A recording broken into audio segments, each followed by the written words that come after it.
Ég 57 ára Já. og ég hef hafið tiltekt innra sem ytra. Vá, það löngu tímabært, Dóra. Já. Þú ert alveg í rusli, bara alveg eins og ég. Já. Í þessu podcasti ætlum við samt að byrja bara á bókaskápunum. Já, því að bókaskáparnir segja mikið mann, ekki satt? Jú. Bókaskápurinn spegill sálar þinnar. Ókei.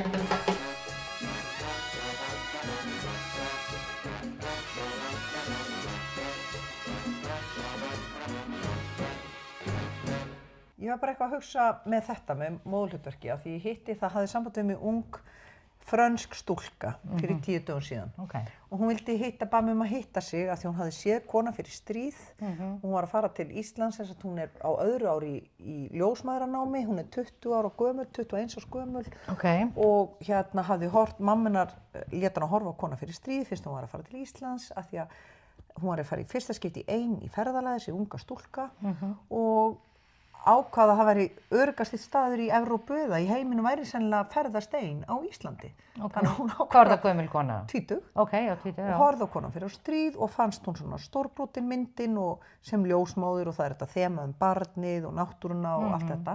Þannig að hún var hugrökk og fann mig á Instagram og sendi mér skilaboð. En skemmtilega. Já, og bað mig að hitta sig. Og það svona, þegar kemur svona, þá reynir maður að segja já ef maður getur komið í við. Auðvitað. Eins mikið og þú veist, mér finnst þetta oft verið eins og steinn í skóinn hjá mér. Þú veist, ég þarf að búa til stefnumótu og eitthvað svona. En það var eitthvað þarna. Ég fór og hitti þessa ungu stúlku og hún sérst að læra að vera ljósmóðir. Og það sem var skemmtilegt að hitta hana var að hún fór að spyrja mig út í barneignir hjá mér og eitthvað svona. Og af því að ég náttúrulega eignast Steinu þegar ég bara rúmlega 20 eða 21 árs. Og hún fór að spyrja mig að því ég fór í leiklistaskólann því ég var ein með Steineyju og hvernig ég gerði þetta allt. Og allt í einu sat ég á móti þessari ungu stúlku sem var að læra að vera ljósmóðir og var að segja svona hetjusögur af sjálfri mér. Og alvöru. Og ég hlustaði á mig, segja sögurnar af mér hvað ég var útsjónarsöm og ég bara svo geymdi ég alltaf barnabæturnar sem ég fékk af því að þá þurfti ég ekki að vinna á sumrin því þá gat ég verið á Ítalíu og þar var ég að passa börn hjá vinkonu sem átti líka lítið barn og þá var ég í fríu fæðuhúsnæði að passa barnið gat verið með Steineyju með mér og og svo var ég að segja. Þú fórst að hjálpa Höllumargréti, já. Fór 2 sumur til Ítalíu, já. Og en það var svolítið gaman að horfa á móðurhlutverkið í gegnum þessa 20 stúlku. Eða horfa á mig, 20 að því hún hafði raunverulegan áhuga. Þá gat ég einhvern veginn sagt frá þessu. Einmitt. Og mér fannst og gastu kannski svolítið dáðst það sjálfur? Já. Ég fór nefnilega í það. Já, af því maður búin að vera rosalega duglegur fyrir að skamma sig, fyrir að hafa ekki verið nógu góð móðir og hafa verið óþroskaður og svona. Já. En það má ekki gleyma því að margt gerði maður vel líka. Alveg, þú veist. Og maður var einmitt duglegur og þú veist, og svona útsjónarsamur og uppáfindingarsamur og allt það. Taka hana með allt og svona, varst í hljómsveit, já, ég tók hana með, þá tók ég bara vinkonu með sem passaði hana með, ég var að spila tónleikonum, en svo var ég, þú veist, að því að En vákonu hugrökk að hafa samband við einhverja leikonu í allt öðru landi og reyna að mynda kontakt. Já. Kitlaði þetta egoði? Alls ekki. Nei? Nei, ég var meira svona, mér fannst hún svo hugrökk að hafa samband, að hún var ekki með hindrun á milli og hún átti auðvelt með að vera, að dást að einhverju sem ég vissi að var myndin eða hughrifin sem varð af myndinni. Og ég hugsa bara, ef maður getur sagt já við ungt fólk sem með þennan eld í sér, það svo gaman. Já, og stundum auðveldara að tala við annað ungt fólk heldur en unga fólki sem næst manni. Já. Af því að það með svo mikla fyrirstöðu oft fyrir manni. Já. Skilur, sem bara eðlilegt. Já, sem bara nauðsynlegt í þeirra þroskaferli. Já. Að þau setji svona svolítið stopparan á okkur meðan þau eru að þroskast sjálf og allt það.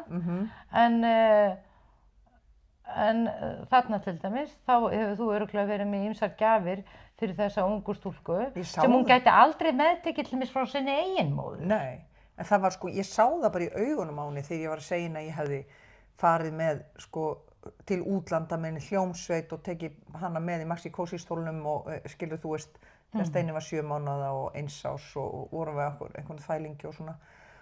Og ég sá bara að hún var að raða í hausnum á sín möguleikanum að gera svona hluti ef hún myndi nú sjálf eignast barn. Eftir 1 ár myndi hún geta verið að og da. En ég búin að fatta eitt, að ef maður á bara marga litla reikninga þá getur maður átt marga litla drauma, þú veist. Já, þú veist, ferðalagarsjóðurinn. Sumarbústaðasjóðurinn, vatnasjóðurinn. Nýi sófasjóðurinn, skilur. Til dæmis, já, og frábær kaffivélsjóðurinn. Nákvæmlega, og þetta kenndi Íslandsbanki mér. Hefur það einhvern tímann komið fram í þessum stórkostlega þætti okkar Halldóra, að okkar stelpuklíka var mjög þétt. Það var Dóra, það var ég, það var Margrét Kristín Blöndal, Maggastína, og það var Margrét Ragnarsdóttir sem að núna hjá Sinfóníuhljómsveitinni, og það var Margrét Örnólfsdóttir, handritshöfundur og fyrrum Sigurmúli. Já, og Magga Ragnars er svona markas mógúll Sinfóníunnar. Já, og við vorum 5, eiginlega alveg óaðskiljanlegar í mörg ár. Vorum saman öllum stundum og áttum við vorum svona mjög góð klíka. Og við vorum mjög góðar og umburðarlyndar við hvor aðra. Ég var nefnilega að hugsa þetta, að raunverulega við vorum aldrei einhvern veginn að skilja út undan. Nei. Við vorum ekki að skipta, það var mikið liðsheild. Já, og ekki... Þó við værum mjög ósamræmanlegar að mörgu leyti, skilurðu. Og við vorum ekkert alltaf allar saman og stundum stakk ein okkar af og fór í einhverjar rangala og eitthvað svona. En það var aldrei, við vorum ekkert að útskúfa hvor aðra fyrir að gera eitthvað á okkur, við vorum ekki að skamma hver aðra. Við leyfðum okkur bara svolítið að vera eins og við vorum, og mér finnst í rauninni ég held að þetta hafi verið mjög mótandi fyrir okkur og við höfum fengið raunverulega þarna dálítinn griðastað sem við kannski fengum fyrst þarna á unglingsárunum þegar við verðum svona allar svona nánar og förum að verja svona miklum tíma saman. Það var eitthvað pláss fyrir allt. Ég reyna að venja mig að því að segja eyða tíma. Já, nei. Og verja tíma. Verja tíma saman, já. Nei, það var rými fyrir allt. Og mér fannst við oft vera meira eins og strákavinahópar sem ekki beint að skipta sér að hverju öðrum. En svo áttu við, af því að svo þekktu við aðrar stelpur og það var meira svona, hún sagði þetta og þá sagði ég þetta. Og það var eins og væri svona meira að æfa sig í þessum samskiptum. En við vorum meira að æfa okkur í að gefa hver annarri pláss. Já, nei, ég var bara að hugsa þetta bara núna í vikunni og bara þegar ég horfi á mínar dætur og bara, þú veist, þetta stelpustand í kringum stelpur, þá finnst mér sérstaklega núna í nútímanum vera rosa mikið einhvern veginn allir að gagnrýna alla. Það verið að skilja út undan, það verið að rosalega skoðanir á hegðunum annara, þú veist, það ekki hægt að vera með þessum að því að hann er son eða hinsegin og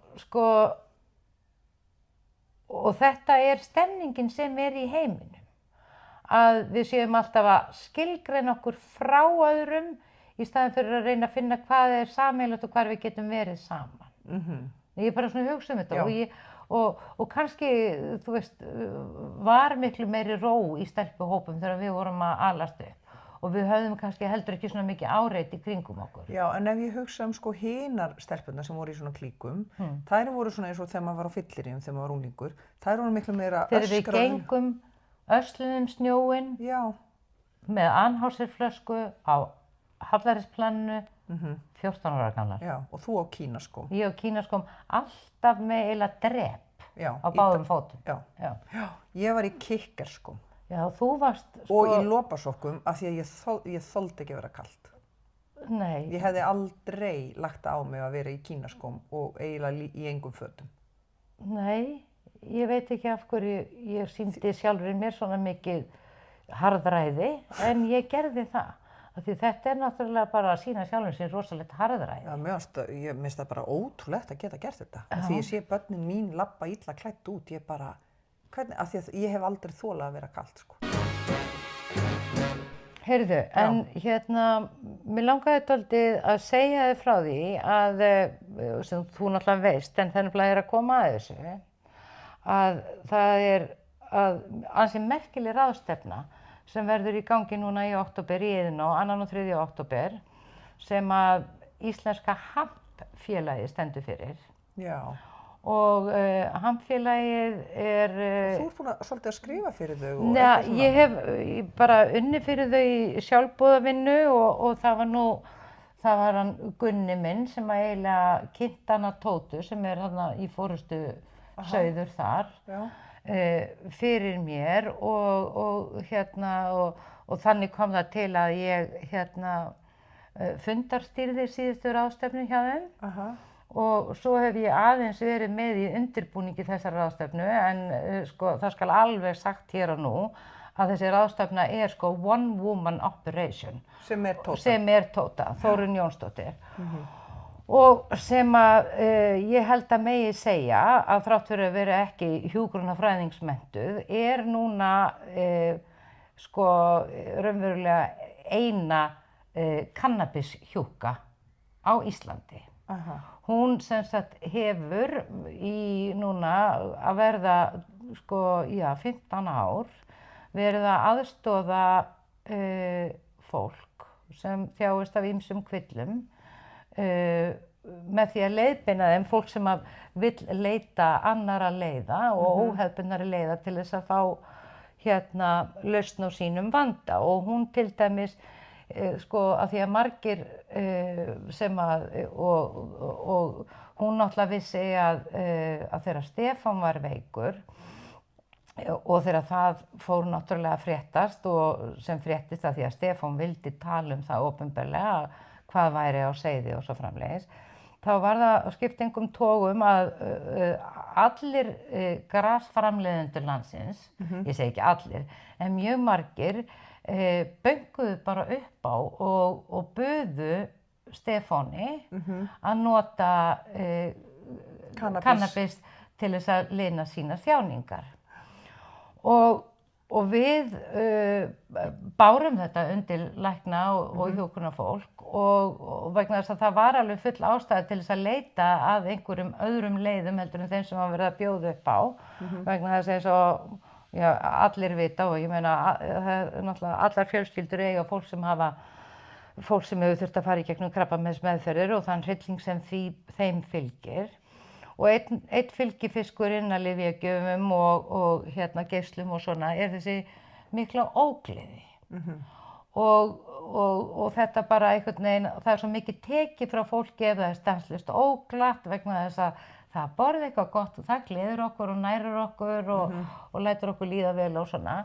Og til dæmis í tilfelli Stefáns, þá var það þannig að eftir að hann var búinn að fara í þessa stóru aðgerð þá var raunverulega búið að endurpípa allt meltingakerfið í honum til þess að skera í burtu, reyna að skera í burtu krabbameini sem var upphafið af þessu öllu saman. Þá átti hann bæði erfitt með að nærast og erfitt með að skila frá sér og þessi stanslausa ógleði. Þannig að við hugsaðum með okkur, ég meina við höfum enga að tapa. Annað en að prófa þetta. Og við bárum þetta undir lækna og þeir gerðu svo sem ekkert mikið með það en viðurkenndu að þeir gerðu engar athugasemdir við að myndi prófa þetta. Og ég fekk til dæmis, ég fekk svo mikið af grasi og grasolíum og veipennum gefins frá þessu elskulega fólki sem er ólöglega að framleiða þetta fyrir sjúklinga. Já, bara af því að þau trúa á. Já, af því að þau vita að þessi lækningaplanta, hún getur bara hjálpað mjög mörgum með alls konar hluti þar sem að önnur lyf ekki að virka jafn vel og hugsanlega án þeirra aukaverkana sem að önnur lyf hafa áhrif. Og Hvað notaði Stebbi þetta mikið? Hann notaði þetta mikið og best fannst honum, að því hann var náttúrulega hættur að reykja, var að nota það sem kallað RSO-olja og heitir Rick Simpson-olja. Þetta svona uppskrift eftir mann sem heitir Rick Simpson. Þetta sem sagt alveg koncentreruð oljan úr plöntinu. Hún alveg svona hnausþykk og svört og hún svo sterk að í fyrsta skipti sem að Stefán fékk hana, þá var þetta sko svona doppa og stærði hálft hrísgrjón. Og hann varð svo stóndað þessu pínulitla magni að það var hilarious. Hann var stónd í sko 8 klukkutíma. Og stónd gott stónd eða, svona í hvítunni? Nei. Sko fyrir ykkur sem hlusti, við Steinar nefnilega reyktum svolítið hass saman þegar við vorum 14 ára. Við reyndum að gera hassistar þegar við vorum unglingar. Já, og það var bara eitt af því skemmtilegasta sem við gerðum þegar hún var búin að kenna mér að reykja. Það var að við höfðum upp á konum, aðeins eldri en við, stúlkum, sem áttu hass og við reyktum hass heilan vetur. Mér fannst þetta aldrei gott þá. Nei, þetta var ævintýramennska og við fengum rosa oft hvítuna og það sem sagt að fá hvítuna, það þegar maður bara, þú veist, þetta gerir ekkert fyrir mann. Ég man reyndar bara einu sinni eftir ég hafa fengið hvítuna. Það var þegar við fórum í útilegu og ég tók strætó heim úr útilegunni. Já, þannig. Það var útilegu fyrir Rauðavatn. Já, einmitt. Í einhvern bústað þar. Já, af því að ég var rosalega varkár og ég fann hvað mér fundust áhrifin, mér fundust þau óþægileg þegar ég var unglingur. En það stoppaði mig ekki í að gera ítrekkaðar tilraunir. Nei. Í þeirri vona að þetta yrði nú skemmtilegra og betra, vegna þess að ég sá að öðrum fannst stundum gaman í þessu. Ég var þannig að því ég prófaði í fyrsta skipti þá langaði maður að segja öllum Réttarholtsskóla frá því hættið að drekka krakkar, því að reykja hass. Þetta stórbrotið, ég var sko frelsuð eftir fyrsta skipti sem ég prófaði. Ég var bara, en ég vissi að ég mátti ekki alveg segja frá því sko. Að þetta væri kannski ekki alveg, en ég var alveg bara, mér finnst þetta alveg málið. En svo byrjaði að fá ofta hvítuna og þá ég á svona minningu þar sem ég hella vatni við fæturnar á mér og þú veist, allt bara svona fraktal inn í mér, en hassið náttúrulega annað en grasið sko. Eða hvað? Þessi olía sem talar um er svolítið. Jú, náttúrulega hassið þyngra en grasið og olían náttúrulega kannski sterkasta myndin af því sem framleitt úr þessari plöntu. Já, en var þetta hass, manstu? Þetta grasolía. Grasolía, það annað en hassolía. Ég ekki alveg viss hvernig þetta. Veit það ekki heldur, ég man eftir að stundum átti fólk hassolíu og þá var hún í svona eins og svona kremtappa með plasti. Nei, hún var í svona stólafótatappa. Já, stólafótatappa. Stólafótatappa, var það ekki rétt munað? Jú, hún var þannig. Já, kannski þetta bara þetta grasolía. Já, en olían var sterkari heldur en auðvitað hassið búið til úr grasið, þannig að þetta örugglega bara sama séttið. Ok, en Stebbi, fékk hann sem sagt ekki hvítuna? Nei, hann fékk ekki hvítuna. Hann fékk matarlistina, vegna þess að þetta sló algjörlega ógleðina, sem þýddi það að ef hann fékk bara pínlítið og sko næstu dag eftir þurfti ég enn að minnka skammtinn og þetta var bara orðið eins og títuprjónshaus á blaði sem ég gaf honum, skilurðu. Og reykti hann það eða bara borðaði það? Nei, bara borðaði það. Setti það bara á tunguna og fékk sér vatnssopa eða kaffisopa eða eitthvað með. Þetta svona rosalega klístrað efni, sko. Og bara það að hann skyldi fá matarlistina, vera laus undan ógleðinni, það sjálfkrafa létt honum auðvitað lundina. Og honum leið betur. Hann gat borðað sko lítera ís með bestu list, skilurðu, og náttúrulega leið betur að því honum var ekki óglatt, plús það að þetta sló vel á ákveðna verki í kviðarhólfinu sem að önnur lyf, jafnvel sterk, sko, morfínlyf og iðnaðarheróín eins og fentanýl og svona, sló ekki eins vel á. Kannabisið sló best á þessa meltingarverki alla og reyndist honum algjörlega frábært. Og svo náttúrulega í kjölfarið þá fór ég náttúrulega að sko bara fræðast meira þetta og auðvitað eru náttúrulega kannabislækningar orðnar bara alveg risa fag í heiminum og undanförnum 7 árum þá hef ég kynnst mjög mikið af fólki sem að notar kannabis í lækningaskyni og það náttúrulega, þú veist, nú búið löglega þetta eiginlega allan heim nema hér meiri segja Norðurlöndin leyfa núna medical marijuana, en þetta ekki leyft enn á Íslandi. Við erum alveg ótrúlega aftarlega á merinni hérna, hvað þetta snertir og Tóta sem að standa fyrir þessari ráðstefnu og ég hef aðeins verið að svona aðstoða. Hún sem sagt búin að vera ötull talsmaður lögleiðinga og raunverulega á bakvið það liggur svo ósk að fólk fái að nota náttúrulyf ef það kýs. Að löggjafinn sé ekki að banna það. Þú veist, það engum blöðum það að fletta að kannabis ekki gott fyrir ungt fólk. Nei, og það vitum við. Og það vitum við og það alveg vísindalega sannað að meðan heilinn að þroskast, sem alveg fram til 25 ára aldurs, þá kannabis og áfengi og öll efni sem hafa áhrif á heilann auðvitað á að láta þau í friði. Það á að láta þau í friði.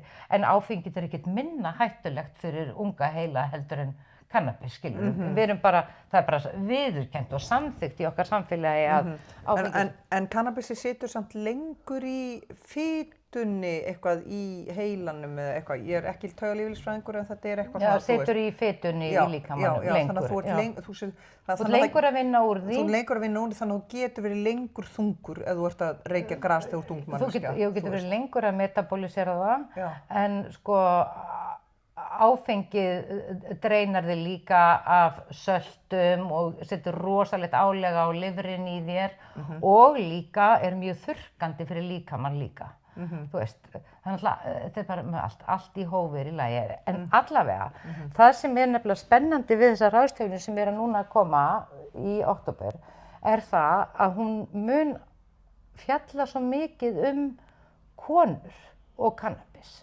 Og það rannsóknir sem hafa verið gerðar á því hvernig kannabis, þessi planta sem búin að fylgja mannkyninu frá örófi alda, raunverulega átti alltaf að fylgja mannkyninu.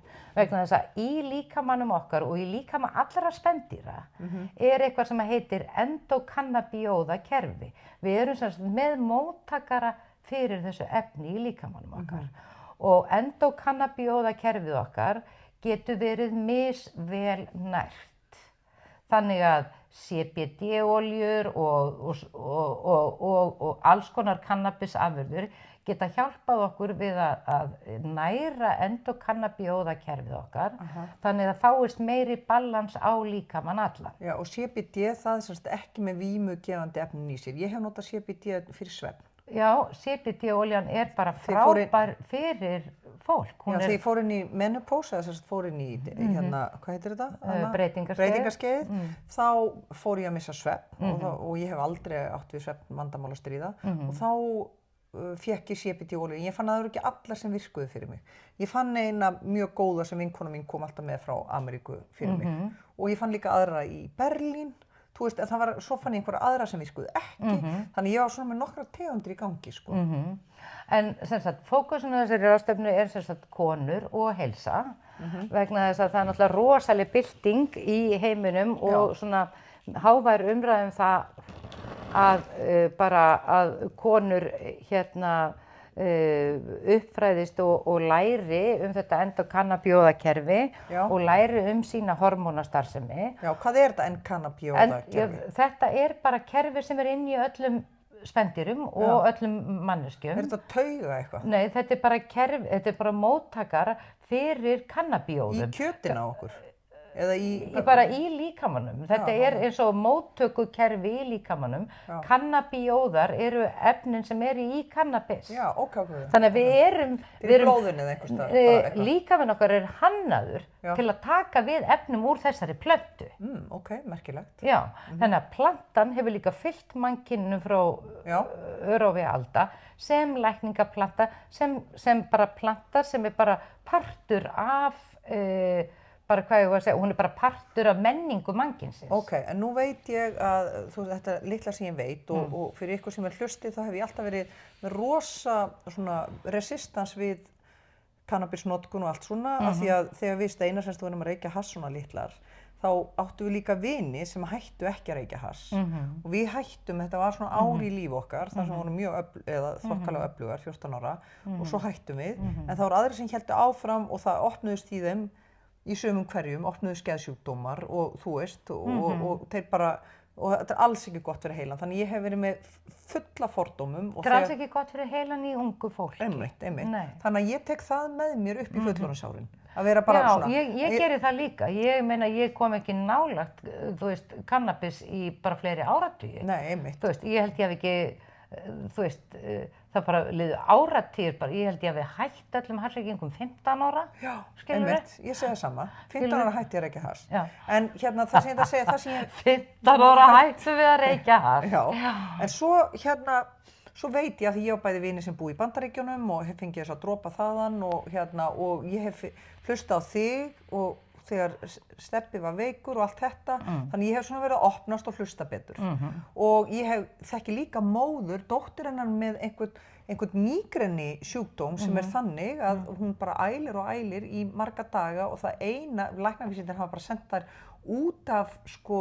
út af gjörgæslu eða út af slys og bara sem bara því miður, læknisfræðin bara kann ekkert meira að gera fyrir dóttur þína. Hún bara í stöðugum ælingum en mamma hennar fór að googla og eina sem hún fann sem var gras og þetta hennar go-to þessar ungu stúlku sem bara undir 30 að ef hún að fara inn í þetta mígrenikast eða þennan sem ég kann ekki útskýra betur þá verður hún, ef hún reykir gras þá nær hún sér tilbaka. Já, þetta mjög algengt að fólk með mígreni fái einhverja lausn sem það fær ekki með öðrum mígrenilyfjum með grasi og bara það þarf oft bara mjög lítið til þess að slá á verkinu, ólíkt öðrum lyfjum þar sem þú þarft að taka mikið og eitthvað svona. Og til dæmis fólk sem þjáist af klöster höfuðverk, þessum viðbjóðslegasta sjúkdómi sem til sem eru þannig höfuðverkir að fólk bara vill drepa sig og drepur sig. Ætli hún sé ekki með það? Og hérna, við hefum nú einn góðan kunningja sem ég ætla nú ekki að nefna á nafn sem að þjáist af þessum sjúkdómi og hann til dæmis heldur sínum sjúkdómi niðri með þessu. Síðan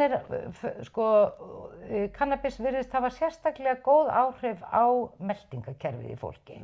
Þannig veit ég til dæmis dæmi nokkra fullorðna einstaklingar sem að þjást af svona bólgum í meltingavegi og bólgum í ristli og einu lyfin sem hjálpa þeim að halda þessu niðri að nota kannabis. Vá. Skilurðu? Og ég þekki mér þess að tilfelli það sem að læknar hafa sagt, já, ég á engin lyf sem ég get gefið þér, þannig að ef að kannabis það sem hjálpa þér, þá bara hvet ég þið til þess að halda áfram. Og þetta náttúrulega fáránlegt að fólk get ekki þurfi að með ólöglegum leiðum fullorðið fólk að útvega sér eitthvað sem líknandi fyrir það. Það þú veist, og þetta svona fáránleg forræðishyggja, að við getum ekki bara valið það að nota einhver lyf ef þau henta manni. Og það náttúrulega stóra málið hér að brjóta niður þá hugmynd að gras eða kannabis sé einhver djöfull, þetta lækningaplanta en það þarf líka að umgangast hana sem slíka. Já, því hún máttug og hún getur líka, þú veist, verið máttug á gráu hliðinni og björtu hliðinni. Bara algjörlega. En það sem ég ætla að segja, þú veist, með því að byrja að opna og hlusta betur, þá hefur líka hægt að það eru til margar tegundir af grasi og fólk segja, já, þetta gras gott fyrir þessu, þetta gras gott fyrir þetta gras, þetta svona rosaleg flóra Þetta rosaleg flóra af yrkjum og sativa og indica eru greinarnar tvær sem þetta skiptist í og svo eru til margar tegundir af satífu, margar plöntur sem eru satífuplöntur og margar indicaplöntur og satívan á að vera svona léttari, meira kreatív, skilurðu, halda fólki uppi, þú veist, þannig að það svona, hún svona meira skapandi og heitir satíva. Satíva, já, alveg svo sattvic energy í jógafræðunum. Já, og indikan er þyngri. Aha. En hún getur verið til dæmis indika, svo nú á endanum að því að Stefán gerði nú ýmsar tilraunir, þá til dæmis man ég eftir því að hann fengum við gjöf, poka af indikagrasi og ég rúllaði fyrir hann indikajónur og þá bjuggu það til svona mjög mikið svona body high, þar að segja hann náði algjörum slaka í líkamann. En það fór ekki mikið í höfuðið á hann. Nei, það er að segja það, þú veist, hann fór ekki í fliss eða, skilurðu, þú veist, heldur náði líkamlegum slaka og ég meina hversu mikils virði það fyrir fólk með króníska verki. Að fá bara smá pásu frá verkjunum, vegna þess að verkjaástand sem er svona langvarandi, þetta er svo lamandi fyrir fólk og fer svo í geðið á fólki og taugakerfið og allt það, Og svo endi og slímhimnu, flakki og allt þetta. Já, og það er að koma læknir. Og túrverkir. Og túrverkir.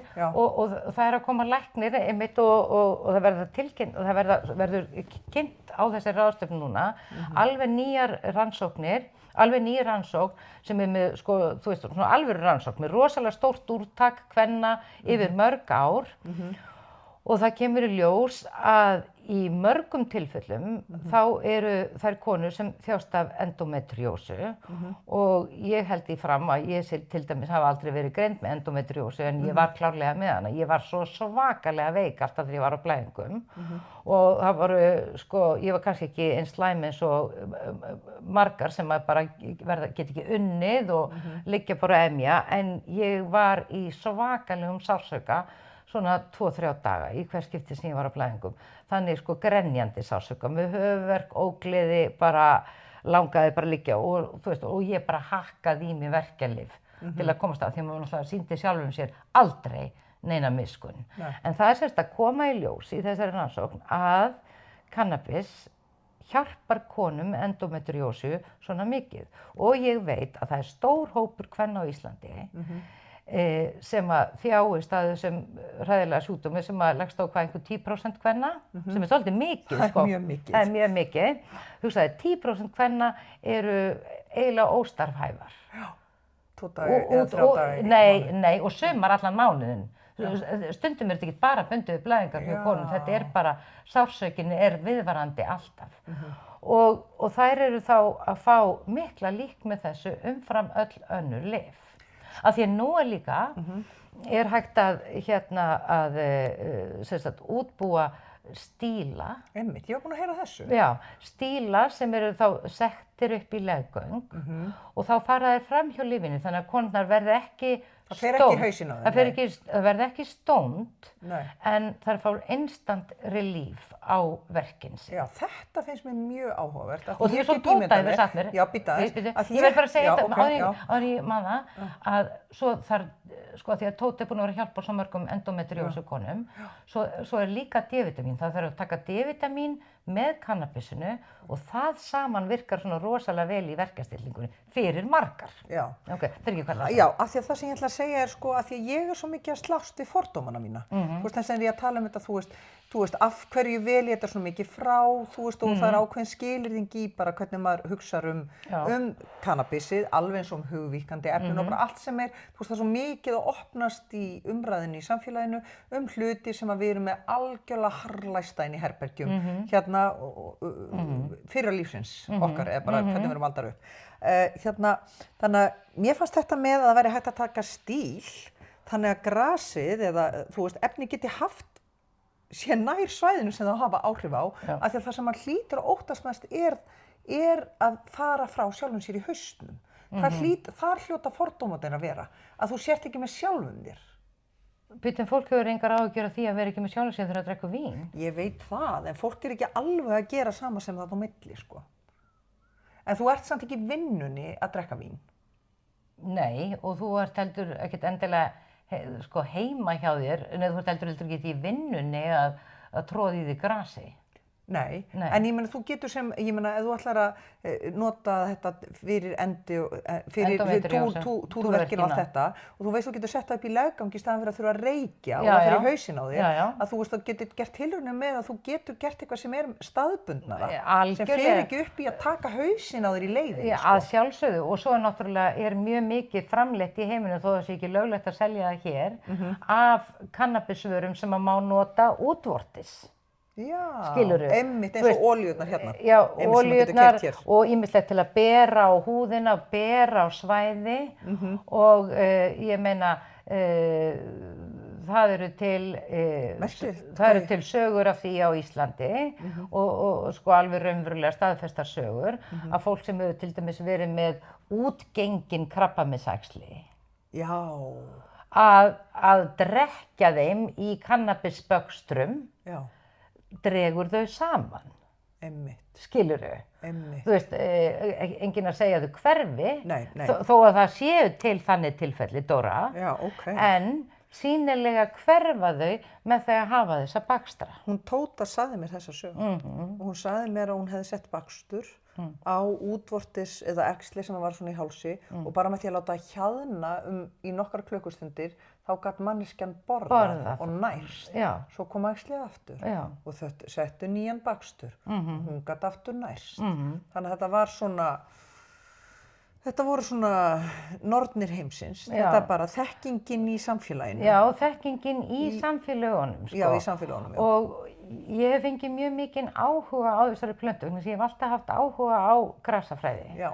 Og það er náttúrulega svo margt annað sem spennandi á þessari ráðstefnu með þessa hamburinn, iðnaðarhamburinn sem við megum framleiða á Íslandi og nokkur eru farnir að rækta hér. Hann er svo kolefnislosandi að sko auðvitað ættu Ísland, og fyrst hann getur vaxið hérna, þá ættum við auðvitað að vera að rækta rosalega mikið iðnaðarhampi af því það má búa til bókstaflega allt úr honum. Það má búa til steip úr honum, það má byggja hús úr honum, það er hægt að nota hann í fatnaðarframleiðslu, það er hægt að nota hann í svo ótrúlega margt. Það er alveg bara endalaust sem hægt að nýta plöntan í, þannig að plantan sjálf er svona sko einhver merkilegasta nytjaplanta heims. Merkilegt. Merkilegt að hún sé með svona draug á sér, að hún sé svona, þú veist. Já, það er bara hér, Dóra. Það er bara hér? Það er hvergi annars þar í heiminum. Það finnst engum, það finnst fólki, sko. Í Bandaríkjunum finnst ekki þetta ekkert? Nei. Og ég man einhvern tímann heimsótti besta vinkonu mín í Bretlandi og hérna, við höfum þá ekki sést í 2-3 ár og ég gisti í gestaherberginu hjá henni og kom niður morgun og við fengum okkur morgunkaffi og ég var þá löngu hætt að drekka og hérna, og hún byrjaði daginn á því að fá sér Jónu.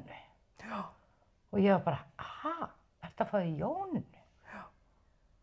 Og hún svona fór í svona skömm og sagði, já, hvað, finnst þér eitthvað að því? Og ég sagði, nei, en finnst þér ekkert óþægt að vera svona undir áhrifum á morgnana? Já. Og hún svona, nei, ég hef ekki pælt í því. Svo fór ég heim og þá hafði mér tekist með viðbrögðum mínum að koma inn einhverju samviskubiti hjá henni. Af því að nokkrum vikum síðan hringdi hún í mig og sagði, heyrðu, veist, ég er hætt að reykja gras á morgnana. Og ég sagði, af hverju? Hún sagði, já, ég fór bara eitthvað að endurskoða þetta þegar þú gerðir athugasemd við þetta og þetta var alveg rétt þegar, ég var fann að nota það of mikið. Skilurðu? Já. Nei, en hugsaðu, hvernig bara við í interaksjón við það, þannig kem ég með mína fordóma. Meina, hvað kemur mér við þótt að vinkonum mín fá sér gras á morgnana?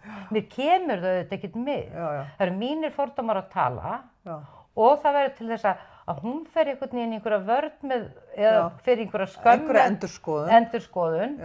Og hérna, hún hætti ekki að reykja gras. En hún breytti þessu og ég var ekkert stolt af þetta. Ég hugsaði bara, hvað djöfisins afskiptasemi er þetta í mér? Já. Skilurðu? Því ég er bara að varpa. Já, en segðu mér, af því að þú ert hérna inn í þessari ráðstefnu og þessi þátt er nú eiginlega orðin eins og svona auglýsing fyrir þessa ráðstefnu sem er bara geggjað. Nei, bara það verða allar konur að mæta. Já, og líka allir umhverfis sinnar, af því að svo eru sko stórkostlegir gestir að það verða að tala um samspil kannabis og býflugna, og svepparíkið líka, þannig að fyrir alla sko síkadelju áhuga fólkið og alla sem bara hafa áhuga á grænu Íslandi og grænni framtíð, þá bara þarna, þú veist, það eru bara æðstu prestar í bara öllum skemmtilegustu fræðum heims, samankomnir. Og allir vilja koma til Íslands af því að alla langar til Íslands. Alla langar að koma til Íslands og líka af því að þeim finnst fyndið, af því að við Tóta gerðum samkomulag. Við skulum bara bjóða öllu flottasta fólkinu og láta eins og þetta sé löglegt hérna, því að þetta á þetta að vera löglegt hérna. Þannig að við skulum bara bjóða fólki sem vant að tala inn í samfélögum þar sem þetta orðið sjálfsagt mál að fullorðið fólk geti notað kannabis í lækningaskyni og til skemmtunar ef það kýs það umfram önnur skemmtilyf, skilur við. Var það þarna sem var maður sem hélt fyrirlestur í fyrra hvað það skiptir miklu máli að afglæpavæða? Til þess að mafían væri ekki að halda á þessu af því að það myndi leysa svo mörg, þú veist, að afglæpavæða fíkniefni bara yfir höfuð til þess að minnka glæpi. Já, til þess að minnka glæpi. Já, það var maður sem kom þarna á ráðstefnuna í fyrra. Einmitt. Einn af mörgum. Það snýst náttúrulega afglæpavæðingin, sko. En sko, kannabis náttúrulega síkadelísk planta og mér finnst svo skemmtilegt, þú veist, bannhyggjan í Bandaríkjunum sem stoppaði náttúrulega alla síkadelíun og alla rannsóknir á því, þó allt sé farið í gang aftur núna. Sko, ein teórían sú að öll síkadelísk efni og þar með kannabis hafi verið bannað vegna þess að fólk komst í tengsl við sjálft sig á efnunum og fyrir vikið gat það farið að setja spurningamerki við allt bullið sem að hið opinbera og ríkisstjórnir voru að halda að þeim. Gátu farið að segja, býtu, fyrirgefðu, þetta nú ekki alveg svona. Nei, og af hverju verið að senda okkur í stríð hinum. Vegna þess að, þú veist, síkadelískar plöntur hafa þau áhrif að þú færð nýtt perspektíf á hlutina og þarft að spyrja þig spurningu og leið þú gengur á sjálfa þig, skilurðu, og feysar þína eigin djöfla eins og mörg síkadelísk efni hjálpa fólki við að gera. Þá ferðu líka að setja spurningamerki við ýmislegt sem þú hefur haldið satt í heiminum, en það kannski ekki. Já. Ég búin að tala ógeðslega mikið í þessu. Nei, mér finnst það bara geggja. Ég hlakka til, ég ætla að koma á þessa ráðstefnu. Það? Má ég lesa eitt ljóð? Já, lestu eitt ljóð. Fyrir löngu síðan. Það ekki svo löngu síðan, sem eftir hana Maríu Sabínu, sem var mexíkönsk og hún var heilari og hún var ólæs og óskrifandi en þótti samt mikið skáld og hún var eiginlega móðir sveppalækningana. Og hún manneskjan á okkar tímum sem kemur síkadelískum sveppum aftur í umræðina af því að hún og systir hennar, þær voru bara litlar, voru alltaf að leika sér einar einhvers staðar í Mexíkó og þær voru bara alltaf að éta sveppi, pínu litlar og sjá alls konar hluti og kútveltast af hlátri og svo varð hún svona aðal leiðbeinandinn það hvernig ætti að nota þessar plöntur, en hún sem sagt kynnist þeim svona sem krakki. Þær sitja bara út í móa og stinga upp í sig sveppum eins og við stingum upp í okkur krækiberum og svo kútveltist þær vinkonurnar. Og hún notaði þessar sveppi til lækninga og hún kallaði sveppina Niños Santos eða hinn heilugu börn, sennilega vegna þess að hún kynnist þeim sem barn, skilur við. Hún tók alltaf miklu meira sveppum en þeir sem hún var að lækna og svo söng hún fyrir fólkið, vísur að munni fram og þessi ein vísan hennar sem hefur geymst sem að ég svona snaraði yfir úr spænsku með aðstoð orðabóka og svona því ég nú ekki frábær í spænsku en ég hef mér að tekist ágætlega til þó ég segi sjálf frá. Ljóðið svona, læknaðu þig. Læknaðu þig, yndi mitt, með geislum sólarinnar, í skini mánans, við lækjarnið og fossins hljóm. Með hreyfingum hafsins og vængja þitt fuglana. Læknaðu þig, yndi mitt, með laufum af myntu og piparmyntu, ným og júkalyptus. Yndisleikans njúktu með lavandir, rósmarín og kamillu. Umvefðu þig með kakóbaun og kanellús. Settu ást í te í stað sykurs og drekktu það á meðan þú horfir á stjörnurnar. Læknaðu þig, yndið mitt, með kossum vindsins og faðmlegum regnsins. Styrktu þig og gakktu berum fótum á jörðinni með öllu því sem hún gefur. Lærðu meira dag hvern með því að hlusta á innsæið og horfðu á veröldina með litla auganu á enninu. Hoppaðu, dansaðu og syngdu, svo meiri lífsgleði megir finna. Læknaðu þig með ástinni blíðu og mundu alltaf, þú ert lækningin. Ekki falleg. Jú, þetta komið í dag. Takk fyrir. Takk. Lækningin.